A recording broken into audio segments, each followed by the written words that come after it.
Seorang dokter muda bernama Dwi Fatimahien meninggal dunia setelah menjadi korban kecelakaan di Mestong, Muaro, Jambi. Dwi mengalami kecelakaan saat dikejar warga yang menuduhnya mencuri mobil Daihatsu Ayla pada Minggu, tanggal 31 Maret tahun 2024. Awalnya, Dwi dikejar oleh warga yang meneriakinya maling mobil di sekitar wilayah Pal 10, Kota Jambi, hingga meminta pertolongan kepolisian dan dinas perhubungan. Warga dan petugas kepolisian serta perhubungan kemudian melakukan pengejaran terhadap Dwi. Karena dokter muda tersebut panik, ia langsung kabur hingga mencapai puluhan kilometer.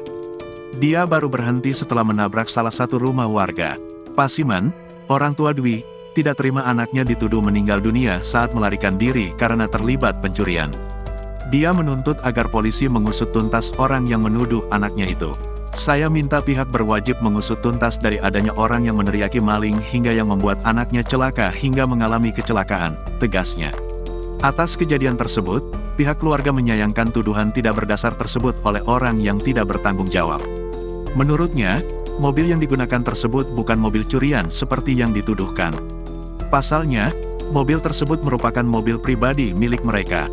Itu mobil anak saya, atas nama anak saya.